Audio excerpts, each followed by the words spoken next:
నమస్తే, welcome to mega 9 TV. నేను సిరాజ్. తెలుగు రాష్ట్రాల మధ్య నదీ జలాల అంశం మరోసారి తెర మీదకి వస్తుంది. ఈరోజు సుప్రీంకోర్టులో దీనికి సంబంధించి విచారణ జరగబోతుంది. సుప్రీంకోర్టులో అత్యంత కీలకంగా ఆంధ్రప్రదేశ్ ప్రభుత్వం చేపడుతున్నటువంటి ఏదైతే పోలవరం నల్లమల్ల సాగర్ అనేటువంటి ప్రాజెక్ట్, ఇంతకుముందు డిపిఆర్ వరకు వెళ్ళినటువంటి పోలవరం బనకచర్ల అనేటువంటి ఇష్యూ, ఈ రెండు అంశాలు కూడా ఉభయ తెలుగు రాష్ట్రాల మధ్య వివాదానికి ప్రధానంగా కారణమవుతున్నాయి. ఎందుకు పోలవరం బనకచర్ల లేకపోతే పోలవరం నల్లమల్ల సాగర్ అనేటువంటి అంశాల్లో ఇంత రాజకీయపరమైనటువంటి వేడి ఎందుకు సాగుతుంది? తెలంగాణలో ఉన్నటువంటి బీఆర్ఎస్ కానివ్వండి, కాంగ్రెస్ పార్టీ అధికారంలో ఉన్నటువంటి పార్టీ కానివ్వండి, ఈ రెండు మొత్తం చూసుకున్నప్పుడు తెలంగాణ ఆంధ్రప్రదేశ్ మధ్య నీళ్లు అనేటువంటి అంశంతో మరోసారి సెంటిమెంట్ కీలకంగా మారబోతుందా? సో ఏ ఎన్నికల్ని బేస్ చేసుకుని దీని ప్రభావం ఎక్కువగా ఉండేటువంటి అవకాశాలు కనబడుతున్నాయి. తెలంగాణ నీటి పంచాయతీ ఆంధ్రప్రదేశ్ చేపడుతున్నటువంటి నీటిపారుదల ప్రాజెక్టులకు సంబంధించినటువంటి దాంట్లో కీలకంగా ఎందుకు మారుతుంది? విభజన చట్టం ఏం చెప్పింది? పోలవరం బనకచర్ల అనేటువంటి అంశం తెర మీదకి వచ్చిన తర్వాత తెలంగాణ ప్రభుత్వం ఇన్ని అభ్యంతరాలు చెప్పడానికి రీజన్ ఏంటి?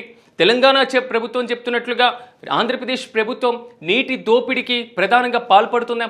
ఈ అంశాలను ఒక్కసారి మనం బేరీజు వేసుకొని పరిశీలించినప్పుడు ఆంధ్రప్రదేశ్ యొక్క నది యొక్క ముఖ చిత్రాన్ని ఒకసారి మనం పరిశీలించాలి.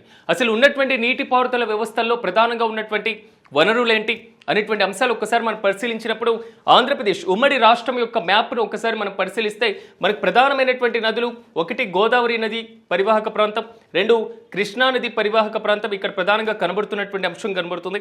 ఒకటి మహారాష్ట్ర నుంచి గోదావరి తెలంగాణలోకి రావడం, తెలంగాణ నుంచి దాని తర్వాత ఛత్తీస్గఢ్ బార్డర్ని కొంచెం పంచుకొని దాని తర్వాత ఆంధ్రప్రదేశ్లోకి వచ్చినటువంటి సిచ్యువేషన్. సో ఈ గోదావరి నదికి ఉపనదులుగా ఉన్నటువంటి ఏదైతే ఉందో గోదావరి నదులు ఉపనదులు, శబరి నది కానివ్వండి, సీలేరు కానివ్వండి, సో ఇలాంటి చిన్న చిన్న ఉపనదులన్నీ కూడా ఈ ప్రధానమైనటువంటి నదిలో కలిసేటువంటి అవకాశం క్లియర్ కట్గా కనబడుతుంది. ఇది గోదావరి నది యొక్క సముదాయం, దాని యొక్క ఉపనదులు. రెండోది కృష్ణా నది యొక్క ప్రధానమైనటువంటి నదుల్ని గమనిస్తే మహారాష్ట్రలో పుట్టినటువంటి కృష్ణా నది, తర్వాత భీమా ద్వారా, తుంగభద్ర ద్వారా, దీని ద్వారా పూర్తి స్థాయిలో తెలంగాణలోకి ప్రవేశించి తెలంగాణ నుంచి మళ్ళీ ఆంధ్రప్రదేశ్లోకి వచ్చేసి ఆంధ్రప్రదేశ్లో ఉన్నటువంటి పల్నాడు జిల్లా నుంచి గుంటూరు జిల్లా, బాపట్ల జిల్లా ద్వారా బంగాళాఖాతంలో కలుస్తుంది. రెండు నదులు కూడా తూర్పున ప్రవహించి బంగాళాఖాతంలో కలుస్తాయి. ఇది నదీ వ్యవస్థ యొక్క అంశాలు, ఆ నదుల్లో ఉన్నటువంటి ప్రధానమైనటువంటి ఉపనదులు. సో వీటికి ఉన్నటువంటి ప్రాముఖ్యత ఇక్కడ కనబడుతున్నటువంటి అంశం, రాష్ట్ర విభజన జరిగిపోయింది. రాష్ట్ర విభజన జరిగిన తర్వాత నదుల యొక్క నిర్మాణం అనే నదుల మీద నిర్మిస్తున్నటువంటి ప్రాజెక్టులకి సంబంధించి కొన్ని కీలకమైనటువంటి ప్రతిపాదనలు, అంశాలు రావడం జరిగింది. ఇదే ప్రధానంగా 2014 రాష్ట్ర విభజనకు సంబంధించినటువంటి అంశం.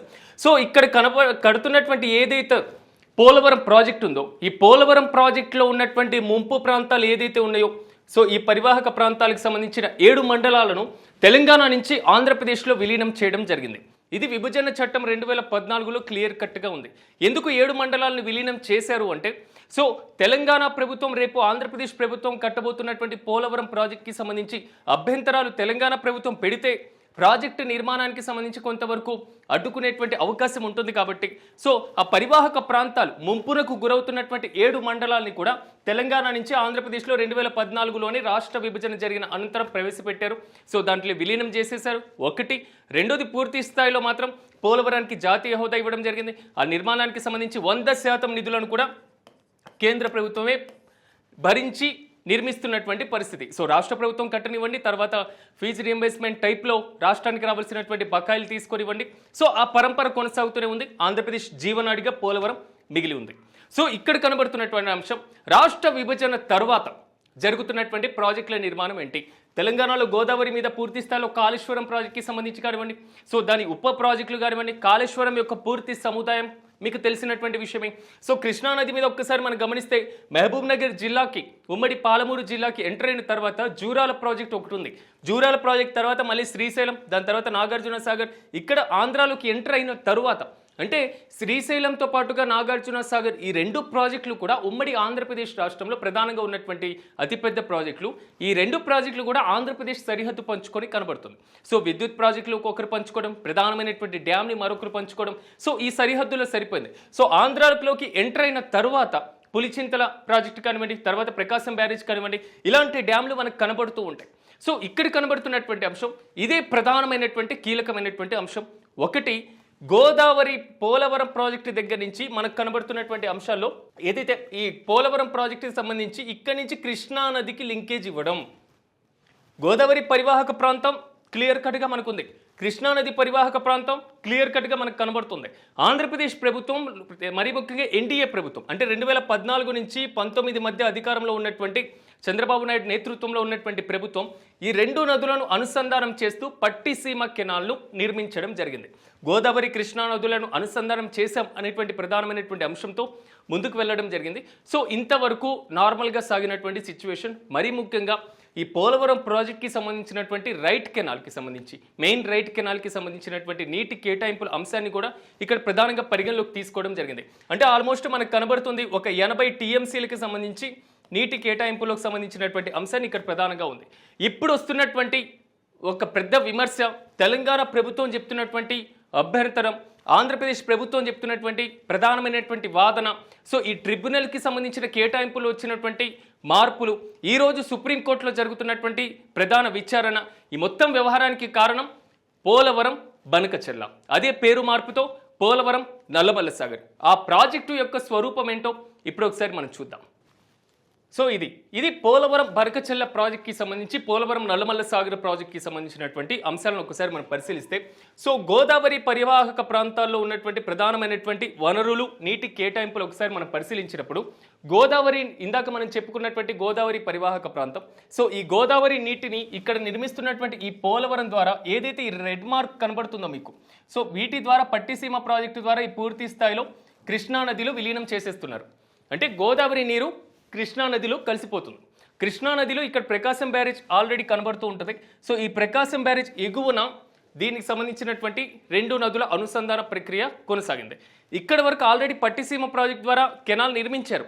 సో ఇక్కడ నిర్మిస్తున్నటువంటిది ఏంటంటే 17,700 క్యూసెక్కులకు సంబంధించినటువంటి నీటి కేటాయింపును ఇప్పుడు ఈ ప్రాజెక్టు స్వరూపంలో 35,000 క్యూసెక్కులుగా మార్చడం.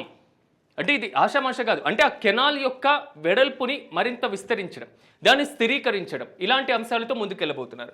సో ఇక్కడ నిర్మించిన తర్వాత వైకుంఠపురం దగ్గర ఇక్కడ కూడా అంటే ప్రకాశం బ్యారేజ్కి ఎగువన మరొక బ్యారేజ్ నిర్మాణం చేపట్టాలి. సో దీని తర్వాత అది పల్నాడు జిల్లాలోకి ఇలా ఎంటర్ అయిపోయి ఇక్కడ బొల్లాపల్లి రిజర్వాయర్ని నిర్మించాలి. ఇది పల్నాడు జిల్లాలో ఉన్నటువంటి ప్రధానమైనటువంటి అంశం. వినుకొండ, నర్సరావుపేట ఈ ప్రాంతాల్లో ఉండేటువంటి బొల్లాపల్లి అనేటువంటి ఒక ప్రాంతంలో సో ఆ పూర్తి స్థాయిలో కొండల మధ్యన ఒక భారీ రిజర్వాయర్ను నిర్మించబోతున్నారు. ఈ భారీ రిజర్వాయర్లో భారీగా నీటిని స్టోరేజ్ చేయబోతున్నారు. సో దాని తర్వాత ఈ ఏదైతే బొల్లాపల్లి రిజర్వాయర్ తర్వాత పూర్తయిన తర్వాత ఇక్కడికి తీసుకొని వస్తారు. రాయలసీమలో ఆల్రెడీ వెలుగొండ ప్రాజెక్టులు కానివ్వండి, దీనికి సంబంధించినటువంటి పలు ప్రాజెక్టులు, టన్నెల్స్ ఉన్నటువంటి సిచ్యువేషన్ ఉంది. సో వీటి ద్వారా ఇక్కడికి తీసుకొని వచ్చేసి రాయలసీమకి ఏదైతే నీటిపారుదల వ్యవస్థలో వెళ్తున్నటువంటి ప్రధానమైనటువంటి వనరులు ఉన్నాయో సో వాటికి ఆ లింకేజీలకు సంబంధించినటువంటి వాటికి బనకచెర్లకి లింకేజ్ ఇస్తారు. అంటే ఈ బనకచెర్ల దగ్గర వెలిగొండ ప్రాజెక్ట్కి సంబంధించి కానివ్వండి, తెలుగు గంగా ప్రాజెక్టులకు సంబంధించి కానివ్వండి, సో రాయలసీమ ప్రాంతానికి సంబంధించినటువంటి నీటి కేటాయింపులకు సంబంధించిన కెనాల్స్ కానివ్వండి వాటికి ఉన్నాయి. అంటే ఈ లింకేజ్ ఇక్కడి నుంచి ఇక్కడికి ఇవ్వడం వల్ల పూర్తి స్థాయిలో నీటి కేటాయింపులు రాయలసీమ ప్రాంతానికి అందుతాయి అనేటువంటి అంశాన్ని ఇక్కడ ప్రధానంగా హైలైట్ చేస్తున్నారు. నేను మరొకసారి ఈ అంశాన్ని ఏంటో ఒకసారి మ్యాప్లో వివరించేటువంటి ప్రయత్నం చేస్తాను. ఒకటి, గోదావరిలో ఉన్నటువంటి నీటిని కృష్ణానదికి కలిపేస్తున్నారు. రెండు, కృష్ణానదిలో ఉన్నటువంటి ప్రాంతాల్లో ఇక్కడ బొల్లాపల్లి దగ్గర ఒక రిజర్వాయర్ నిర్మిస్తారు. బొల్లాపల్లి రిజర్వాయర్ దగ్గర నుంచి ఇక్కడికి తీసుకొని వచ్చేసి ఇక్కడ ఉన్నటువంటి ప్రాజెక్టులు ఏదైతే ఉన్నాయో, వెలుగొండ ప్రాజెక్ట్ కానివ్వండి, అలాంటి కెనాల్స్ ఏదైతే ఉన్నాయో రాయలసీమ ప్రాంతానికి వెళ్ళేది, ఇక్కడ దీనికి సంబంధించి నల్లమల్ల సాగర్ అనేటువంటి దాన్ని కలిపేయడం జరుగుతుంది. వీటి ద్వారా ఆల్రెడీ ఉన్నటువంటి లింకేజ్ ద్వారా రాయలసీమ ప్రాంతాలకు ఇలా వెళ్ళేటువంటి ఛాన్సెస్ ఉంటాయి. ఇవి ఆల్రెడీ ఈ స్ట్రక్చర్ ఇక్కడ ఉన్నటువంటి సిచ్యువేషన్.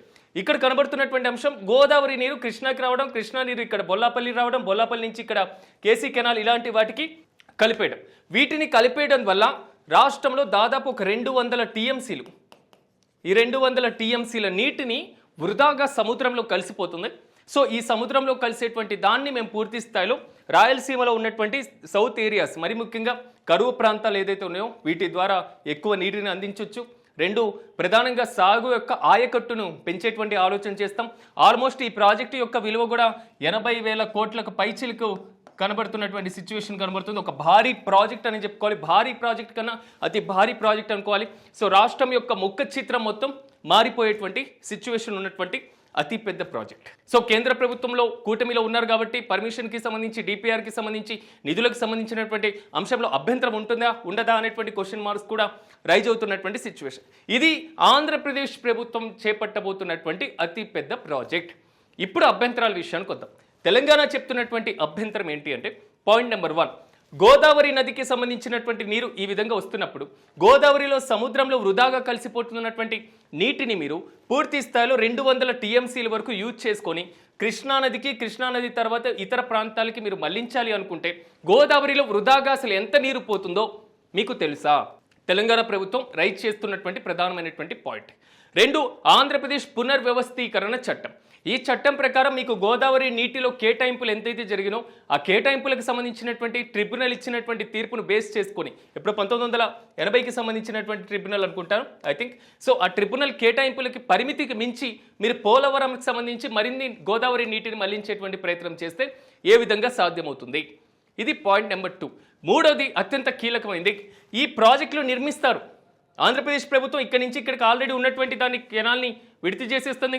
దాని తర్వాత బొల్లాపల్లి రిజర్వాయర్ కట్టేస్తుంది. రాయలసీమ కేసీ కెనాల్ కానివ్వండి, తెలుగు గంగ కానివ్వండి, వెలిగొండకి సంబంధించినటువంటి ప్రాజెక్టులు కానివ్వండి, ఇక్కడ లింకేజ్ ఇచ్చేస్తుంది. ఈ స్ట్రక్చర్ మొత్తం నిర్మించిన తర్వాత రేపు కేంద్ర ప్రభుత్వం మరి ముఖ్యంగా ట్రిబ్యునల్స్ కేటాయింపుల విషయంలో మా రాష్ట్రంలో ఇన్ని ప్రాజెక్టుల నిర్మాణం చేపట్టాం కదా, సో ఇన్ని ప్రాజెక్టుల నిర్మాణం చేపట్టిన తర్వాత ఈ ప్రాజెక్టులకి మీరు నీటిని కేటాయించండి అని అడిగితే అంటే ఎగువన ఉన్నటువంటి రాష్ట్రాలు మహారాష్ట్ర కానివ్వండి, తెలంగాణ కానివ్వండి, లేకపోతే కర్ణాటక ప్రాంతాలకు సంబంధించినటువంటి ఇష్యూ కానివ్వండి, సో ఇక్కడ నష్టపోయేటువంటి రాష్ట్రాలు ఎగువ రాష్ట్రాలు అనేది మాత్రం తెలంగాణ ప్రభుత్వం బలంగా వినిపిస్తున్నటువంటి వాదన.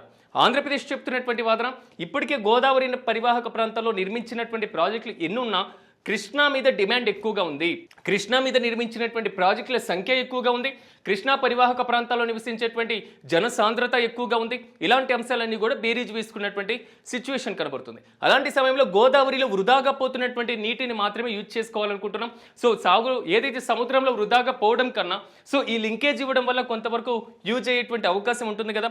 ఒకవేళ కరువు వచ్చినప్పుడు అంటే నీరు కనుక పుష్కలంగా లేనప్పుడు, దొరకనప్పుడు మేము వాటికి అంతగా డిమాండ్ చేసేటువంటి అవకాశం లేదు కదా అనేది మాత్రం ఆంధ్రప్రదేశ్ ప్రభుత్వం చెప్తున్నటువంటి వాదన. దీంట్లో రాజకీయపరమైనటువంటి కారణాలు ఉన్నా లేకపోయినా, సో నేతల మధ్య విమర్శలు ఉన్నా లేకపోయినా, వాద ప్రతివాదాలు ఉన్నా, వాగ్వాదాలు ఉన్నా, నీటి పంచాయతీలు ఉన్నా, వాటర్ వార్స్ జరుగుతూ ఉన్నా, పూర్తి స్థాయిలో ఇది ఆంధ్ర తెలంగాణ మధ్య ఒక సెంటిమెంట్గా ఉన్నటువంటి సిచ్యువేషన్ ఉన్నా, ఈ మొత్తం అంశాలు ఒకసారి బేరీజ్ వేసుకున్న తర్వాత ఉభయ రాష్ట్రాలతో పాటుగా తెలంగాణలో కూడా ఇది కీలకమైనటువంటి ప్రకంపనలు రేపేటువంటి అంశంగా మారుతుంది. ఇది ప్రధానంగా హైలైట్గా ఉన్నటువంటి సిచ్యువేషన్. ఇప్పుడు కేంద్ర ప్రభుత్వం యొక్క పాత్ర ఏంటి అనేటువంటి అంశం కూడా ఇక్కడ ప్రధానంగా మారుతుంది. ఇప్పుడు ఇంకో ప్రధానమైనటువంటి అంశం, ఈ బొల్లాపల్లి దగ్గర నుంచి ఇటువైపు ఇచ్చేటువంటి ఏదైతే ఈ ప్రాంతం ఈ ఏరియా ఉందో, సో ఈ ఏరియా వరకు పూర్తి స్థాయిలో మాత్రం గ్రీన్ జోన్ ఎక్కువగా ఉన్నటువంటి ఏరియా, అంటే పూర్తి స్థాయిలో అటవీ ప్రాంతం, నల్లమల అటవీ ప్రాంతం ఎక్కువగా ఉన్నటువంటి ప్రాంతం కాబట్టి పర్యావరణ పరమైనటువంటి అనుమతులు వచ్చేటువంటి అవకాశం ఉందా లేదా అనేటువంటి క్వశ్చన్ మార్క్స్ రైజ్ అవుతున్నా, అటవీ ప్రాంత సమీపం గుండానే వెళ్తుంది కాబట్టి పర్యావరణానికి అంత ప్రభావం ఉండదు అనేది మాత్రం ఆంధ్రప్రదేశ్ ప్రభుత్వం చెప్తున్నటువంటి మాట. ఉభయ తెలుగు రాష్ట్రాల ముఖ్యమంత్రులు దీనికి సంబంధించి ప్రధానంగా చర్చించడం జరిగింది అనడం కన్నా ఇరువురు ముఖ్యమంత్రులు భేటీ అయ్యారు. కేంద్ర నీటిపారుదల శాఖ మంత్రి, జలశక్తి శాఖ మంత్రి సిఆర్ పాటిల్ ఆధ్వర్యంలో సమావేశమయ్యారు. ఈ సమావేశంలో అసలు అపెక్స్ కౌన్సిల్ అనేటువంటి ప్రధానమైనటువంటి ఇష్యూనే లేకుండా తెలంగాణ ప్రభుత్వం చెప్తున్నటువంటి మాట అసలు పోలవరం బనకచర్ల అనేటువంటి ఇష్యూనే డిస్కషన్కి రాలేదు అని. నీటిపారుదల శాఖ మంత్రి ఏపీ ప్రభుత్వం చెప్తున్నటువంటి మాట ఈ ప్రధానమైనటువంటి అంశం మీద ఒక కమిటీని ఏర్పాటు చేయాలని మేము కీలక నిర్ణయం తీసుకున్నామనేసి. ఏదేమైనప్పటికీ రీసెంట్గా కేంద్ర ప్రభుత్వం మాత్రం తెలుగు రాష్ట్రాల మధ్య ఉన్నటువంటి నీటి వివాదాలపైన పూర్తి స్థాయిలో ఒక ఉన్నత స్థాయి కమిటీని ఏర్పాటు చేయడం జరిగింది. దీనికి సంబంధించి కృష్ణా బోర్డు, గోదావరి బోర్డులకు సంబంధించినటువంటి చైర్మన్లు, తెలంగాణ నుంచి 4 వ్యక్తులు, ఆంధ్రప్రదేశ్ నుంచి 4 ఉన్నతాధికారులు, సో పూర్తి స్థాయిలో మాత్రం ఒక సమగ్రమైనటువంటి కమిటీని అయితే ఏర్పాటు చేశారు. సో ఈ కమిటీ ఎలాంటి రిపోర్ట్ ఇస్తుంది అనే దాని మీద మాత్రం కొంతవరకు క్లిష్టంగా మారుతుంది. 2, తెలంగాణలో ఆల్రెడీ పాలమూరు రంగారెడ్డికి సంబంధించినటువంటి ఇష్యూ కానివ్వండి, డిండి లిఫ్ట్కి సంబంధించినటువంటి ఇష్యూ కానివ్వండి, కాళేశ్వరం కానివ్వండి, మేడిగడ్డ డ్యామేజ్కి సంబంధించినటువంటి ఇష్యూ కానివ్వండి, తెలంగాణ పాలిటిక్స్ మాత్రం ఆ నీటి పంపకాలకి, నీటి కేటాయింపులు, మరి ముఖ్యంగా నీటిపారుదల వ్యవస్థ మీద సాగుతున్నటువంటి తంతు అలాగే సాగుతున్నటువంటి సిచ్యువేషన్. కానీ ఇది 2 తెలుగు రాష్ట్రాల మధ్య ఉన్నటువంటి ప్రధానమైనటువంటి ఒక వివాదంగా మారిపోతున్నటువంటి ఒక జల సమస్య.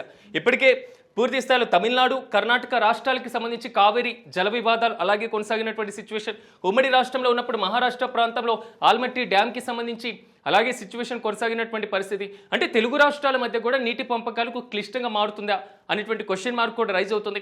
ఇక్కడ మీకు ఒక డౌట్ రావచ్చు, ఎందుకు ఈ నీటిపారుదల అంశాల మీద పూర్తి స్థాయిలో పంపకాలు చేస్తే సరిపోతుంది కదా అనేటువంటి అంశం.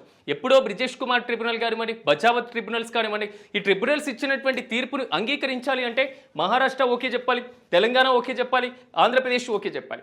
కృష్ణా నదికి సంబంధించి కర్ణాటక ఓకే చెప్పాలి, ఆంధ్రప్రదేశ్ ఓకే చెప్పాలి, తెలంగాణ ఓకే చెప్పాలి. అంటే ఈ మొత్తం వ్యవహారం ఒకసారి మనం గమనిస్తే పూర్తి స్థాయిలో అన్ని రాష్ట్రాలు ఆమోదయోగ్యంగా అంగీకరించినప్పుడు మాత్రమే ఆ ట్రిబ్యునల్ అవార్డ్స్ అనేవి పూర్తి స్థాయిలో ఇంప్లిమెంట్ అయ్యేటువంటి అవకాశం ఉంటుంది.